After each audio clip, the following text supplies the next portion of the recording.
Hey guys, happy Halloween and welcome to Book-O-Ween Day 8. Our final day. The series has come to an end. This is the last episode and I'm actually so sad. This was actually really fun to do and I hope you guys have enjoyed it thus far, and hopefully we can do this again soon, maybe in a different holiday or another Book-O-Ween. Today's book is Kill Creek by Scott Thomas, and this is the longest book I have read for Book-O-Ween. This is 414 pages, I believe, so it is a big boy. So this is going to be a pretty long-ish video because there's a lot to talk about. So let's start with the cover. I really like this cover. I love the house. It is so creepy looking, and at first glance, you almost miss the two figures standing right here.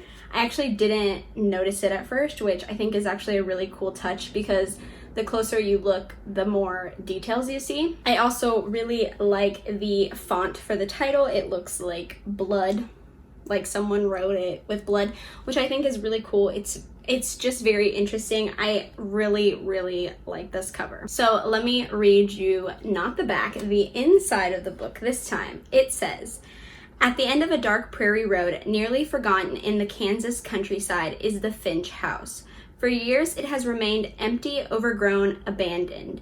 Soon the door will be opened for the first time in decades. But something is waiting, lurking in the shadows, anxious to meet its new guests." When best-selling horror author Sam McGarver is invited to spend Halloween night in one of the world's most infamous haunted houses, he reluctantly agrees. At least he won't be alone. Joining him are three other masters of the macabre, writers who have helped shape modern horror. But what begins as a simple publicity stunt will become a fight for survival. The entity they have awakened will follow them, torment them, threatening to make them a part of the bloody legacy of Kill Creek. So, again, this has to do with Halloween. It occurs on Halloween, kind of.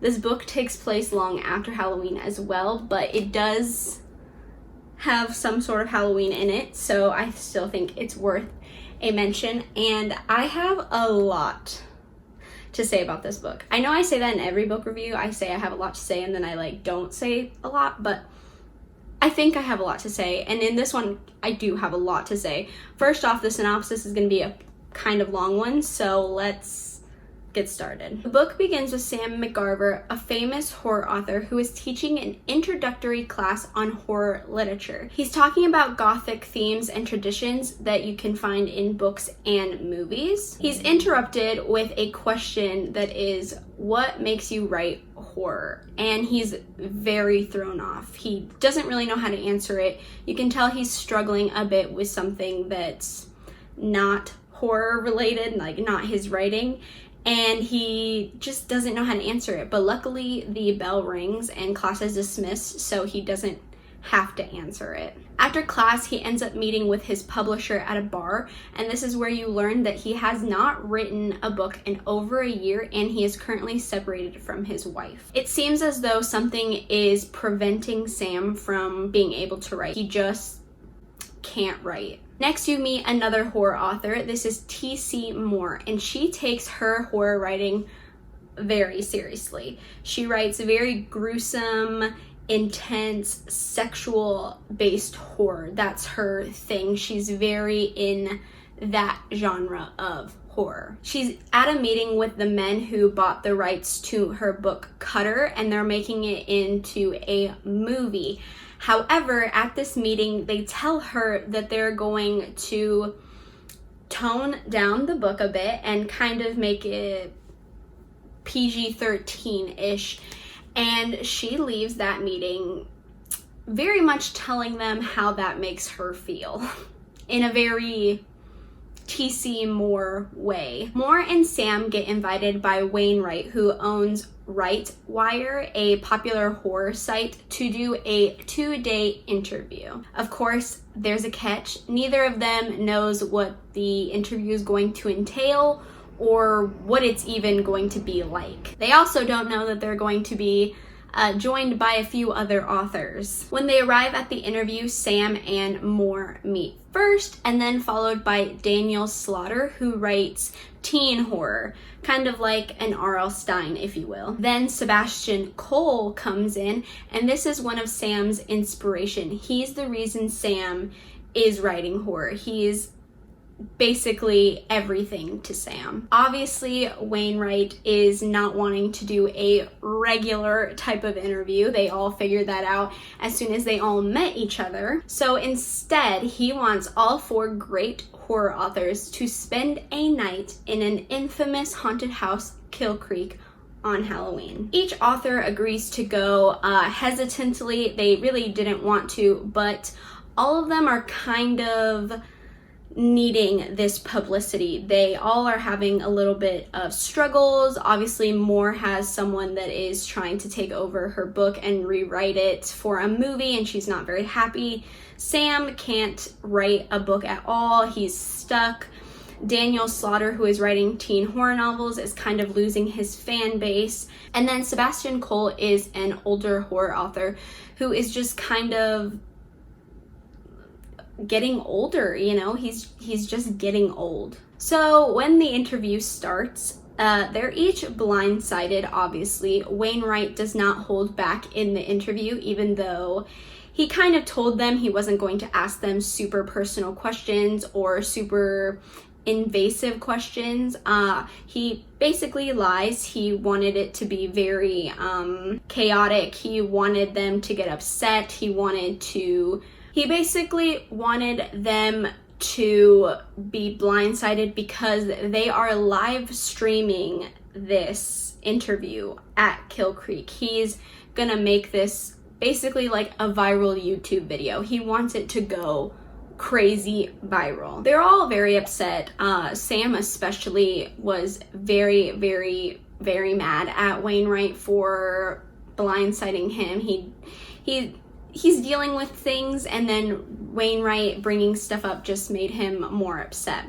But after that interview, they stay the night, they get up, and they leave. And they are all unharmed, and nothing really happened that night. But when they leave Kill Creek, they are very different. Each of them is kind of touched by Kill Creek in a way. And when they go home, it's obvious that the house is not through with them. This book is fantastic. This is such a good book. I was so surprised by this book. I really didn't expect to love it as much as I did. I'm really glad I got to save this book for the last day of Book-O-Ween. I feel like it fits so perfectly for the last day, and it's such a great book to end on. First, I just want to say I love when authors make the characters of their books horror authors. I just find it so funny and cool because it's just so relatable. I'm sure they feel like they can basically make the character a version of themselves, and I love that because I feel like that's what I would do if I was a writer. I'd want the character to be somewhat like me but a little bit different, so I feel like it's easy to make the characters writers when you are a writer. You know what it's like to be a writer, and I just find that so, I don't know, I just love that so much. It's just such a fun detail to me. I don't know. I really loved that each author in the book was a different type of horror author. Sam was a more modern mainstream horror author. Sebastian Cole was like the old classic. T.C. Moore was a very gruesome sexual based horror, and then Daniel Slaughter was the teeny bopper, kind of not as scary. I don't know. I liked that they were showing different parts of the genre of horror. I feel like people think there's only one way to write horror a lot of the time, and horror is such a huge genre and you can do so many things with it, and I just love that he showed all the different types of ways you can write horror. I just think it's important to show that all parts of horror are important. The classics are important, the moderns are important, the teeny, cutesy ones are important, the you know, sexually crazed ones are also important. I feel like, you know, there isn't a wrong way to write horror, and I like that he touched on that every part is unique and it's an individual taste. And I don't know, I just really appreciated showing all the horror parts you can have. It's just good to see representation, because I feel like a lot of people stick to one part of horror and that's it, but there's so many ways you can write horror, and I don't know, I really liked that representation. This book is definitely a slow burn. It starts by just dipping your toes into the water and getting you a little feel for what's to come, and then boom, you're in the blood, you're in the crazy, you're in the surprise factor. You know, it's all just like in your face all at once. It's very fun. I loved that. I liked not knowing when it was gonna hit me in the face. At first I got the feeling that I had read this book before. It's very reminiscent of Haunting of Hill House, but I personally did not care for The Haunting of Hill House. It wasn't my favorite book I've ever read. I much prefer this book. I really like this book. It's not exactly like The Haunting of Hill House. It is very different, but it has the elements that The Haunting of Hill House did very well, but it elevated them and made it so much better in this book. The plot is very well done, and I think it's very different from the other haunted house books.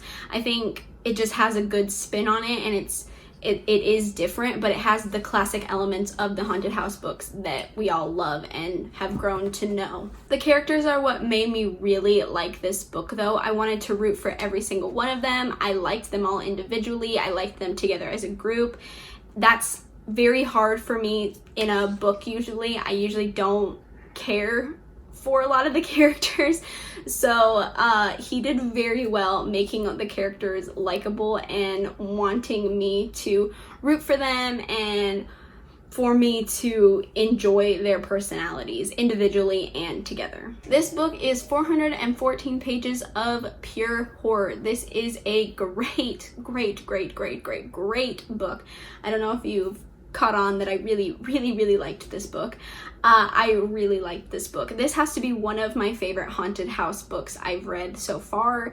I just think it's really good. I really enjoyed it. I didn't think I was going to, and it surprised me, and I love that. So I'm going to give it 5 pumpkin emojis out of 5. I think it's perfect for this time of year. I think it's perfect for all year round. How many times can I say that in every Book-O-Ween video? Okay guys, that's gonna do it for Book-O-Ween Day 8 and Book-O-Ween as a whole. The series is over. This is the last installment of the series, and I am very sad but also kind of happy, because reading all those books, making the videos, and then editing was a lot of work, so I hope you guys did enjoy it. I will be taking a quick break from book reviews. I did post 8 back-to-back for a whole week, so I'm a little tired, and I'm going to take a little break from reading, but I will be back very shortly with new books. I have a ton sitting over there waiting for me to read, and yeah, so I hope you guys have a happy Halloween. I hope you enjoyed Book-O-Ween as a whole. I hope you enjoyed this video. I hope you enjoyed all of them. If you did, please give me a thumbs up. Think about subscribing to my channel, and I will see you guys later. Bye.